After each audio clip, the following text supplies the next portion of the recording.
Hello, everyone. I just want to do a short video this morning. We're still in the coronavirus. I'm going to be in 1 Corinthians, the second chapter. I'm going to read verse 1 through 10. If my allergies will let me this morning, I'm having a little trouble. But it says, "And I, brethren, when I came to you, came not with excellency of speech, or of wisdom, declaring unto you the testimony of God. For I determined not to know anything among you save Jesus Christ and Him crucified." I don't have the excellency of speech, but I got the excellency of heart, I think, where my heart is with you, wanting to help you. Determined not to know anything among you save Jesus Christ and Him crucified. I've went visiting a lot down through the years, and I've what typically happens to me on Saturday morning, I'll get up and we don't have church maybe that night, and I'll be in here in this very room praying, "Lord, where do you want me to go?" And maybe he doesn't give me an answer. It's getting on up towards lunchtime. I live about 40 minutes from Gurley, and if I'm going out that way to church, then I've got probably that many more minutes to go to wherever I may be going to church. So I know I need to leave probably 2 or 3 o'clock so I can go hit Highway 72 and go on. And if I don't have an answer, I'll take me a church directory with me, and I'll sit it in the seat beside me in the car. I start out the door here at this house, and my wife said, "Where are you going?" And I say, "I don't know." And she'll say, "Dale, you mean to tell me you don't know where you're going?" And I'll say, "Yes, I'm trying to tell you I don't know where I'm going, so I need you to pray for me." And I'll go, and all along the way, I'm saying, "Lord, if you want me to go anywhere, if you'll let me know in time, I'll sure try to go." So when we get on up, when I get on up through there, finally he'll tell me, and I've got the church director with me, so I call the minister of that church and say, "Are y'all having church tonight?" And if he says yes, I say, "Is it a good night for me to come visit y'all?" And I'll go on. And invariably, not every time, but so many times, it's happened to me that I would go, and whenever they shake hands with me, somebody would say, "I knew you was coming." And I'd say, how did you know I was coming? Because I didn't even know myself. And they said, "Well, I was down praying." I said, "Well, when?" And they say, "About 9:30 this morning." I said, "Well, he just let me know about 2 o'clock. So next time, why don't you call me and save me all of this not knowing?" But when I call the minister, I don't ask him anything that's going on at that church. I don't want to know. I want God to help us. It's the same way if somebody calls from our church to talk to my wife. If there's any whiff of trouble in there, I don't want to know anything about it. And he said, "And my speech and my preaching was not with enticing words of man's wisdom, but in the demonstration of the Spirit and of power, that your faith should not stand in the wisdom of men, but in the power of God." Excuse me just a moment here. And then he goes on to say in verse 6, "Howbeit we speak wisdom among them that are perfect, not the wisdom of this world, nor the princes of this world that come to naught. But we speak the wisdom of God in a mystery, even the hidden wisdom which God ordained before the world unto our glory, which none of the princes of this world knew, for had they known, they would not have crucified the Lord of glory." It said, "But we speak the wisdom of God," in verse 7, "in a mystery, even the hidden wisdom which God ordained before the world." Let me ask you something. Wisdom, we already know. We spoke about it in another video. We already know how precious that is, how much it's needed by God's people. If it is that precious, and God knows everything, He knows we need it, why would He hide it from us? Well, He didn't hide it from us. He hid it for us, so that when we get ready, it'll be available to us. He don't want to give it to us too premature. I heard a story about a man. He gave his son a gold pocket watch when his son was born, and but he got it for him when he was born, but he didn't give it to him. Because why didn't he give it to him then? because he couldn't handle it. If he gave it to him when he got 2 or 3 years old, he would beat it. He would have beat it to pieces. So that's the way we are. That's why God don't give us any more things than He does. He knows at this point in time that we don't have the maturity and that we can't handle it. And so he didn't give it to him at day one. He didn't give it to him on day two, year one. He didn't give it to him until he was able to handle it. The little boy was probably all around where that watch was. That's like the wisdom. It's hidden for us, not from us, but for us for when we get ready for it. And we've been all around it. But when we prove to God that we can handle it and do the right thing by it, I believe He'll give it to us. I thought about hiding things. I thought about Moses. Moses and Jesus, they were, at the time of their birth, they was out after them. They was trying to kill the little babies 2 years old and under or whatever. And so when Moses was born, his mother hid him.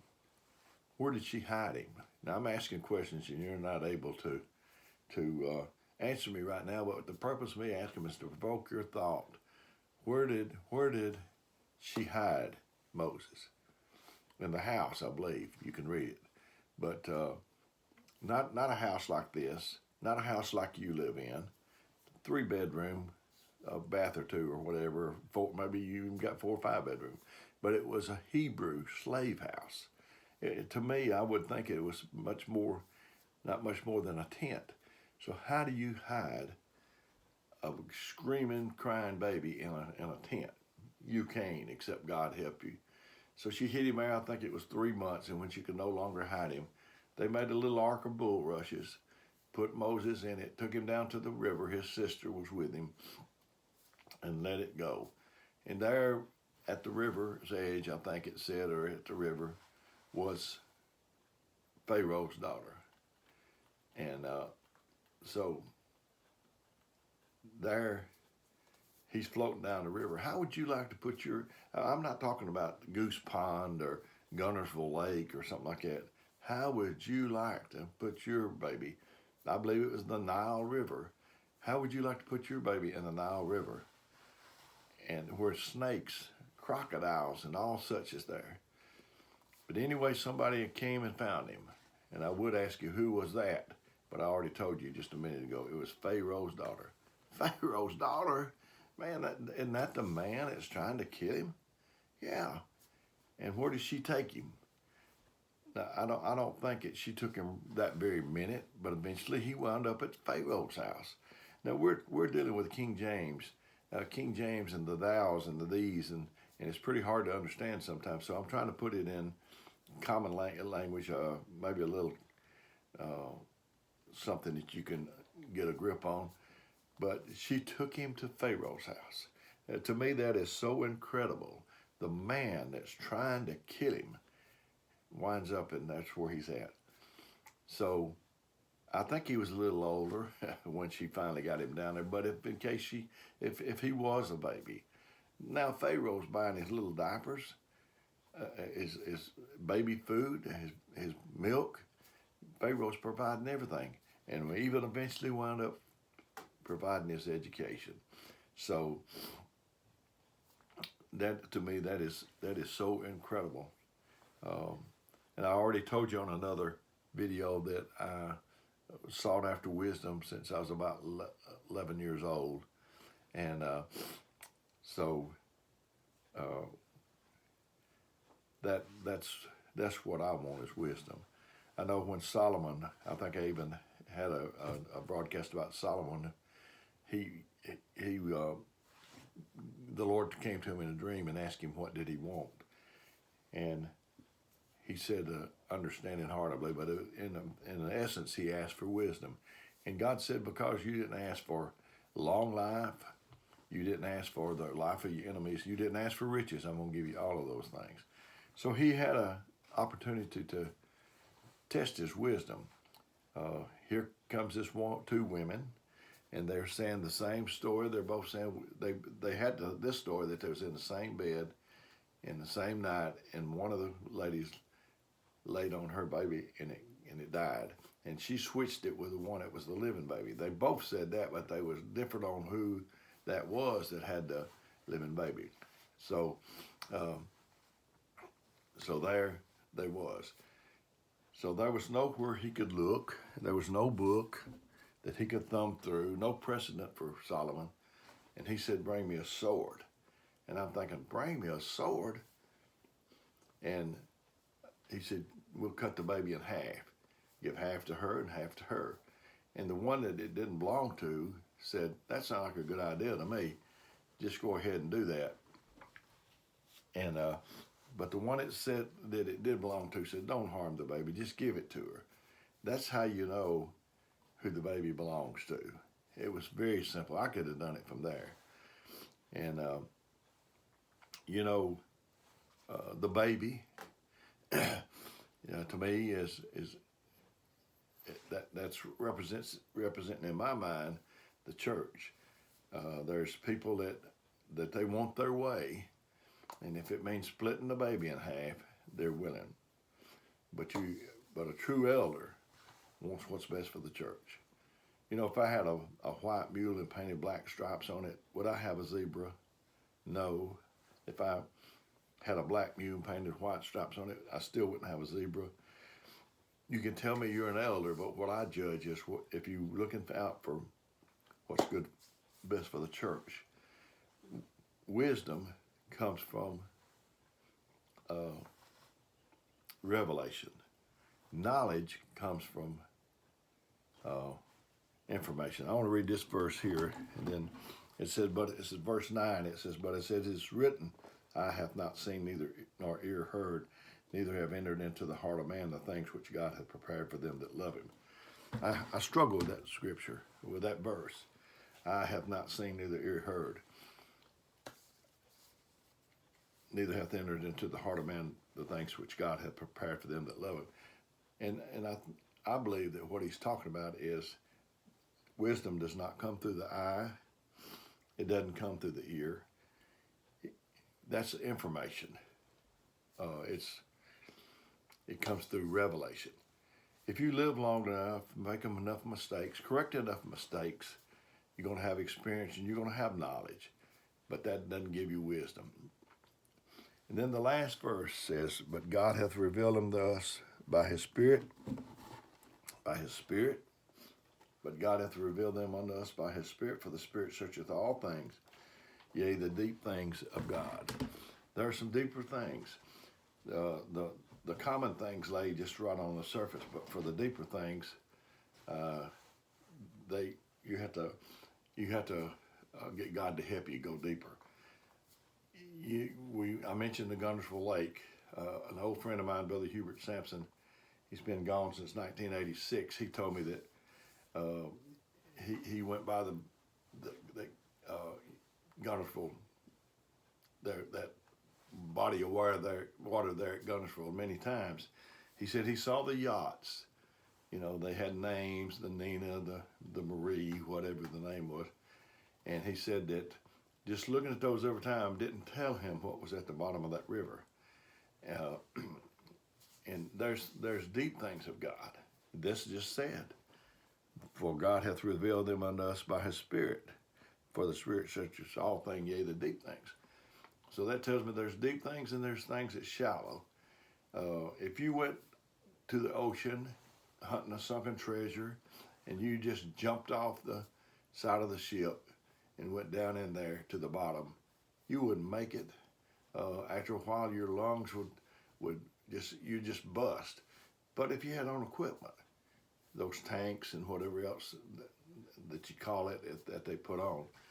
So in this way, in God's way, you can't get to the deep things naturally.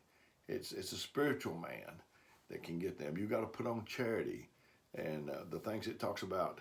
Add ye faith, virtue, knowledge, temperance, and on like that. You got to add those things to go deeper. You got to lay off grudges. You got to do anything. You got to do the things. You got to make deposits, the plus things like loving and helping. The minus things are like grudges and unforgiving. So you got to do the positive things. We need to go deep. But I'm going to warn you, ever like that Nintendo game that me and my grandson played. Every level has a new devil. You on the surface you don't encounter all that, but when you start going deep and investigating what God's got for us, you're going to see those things.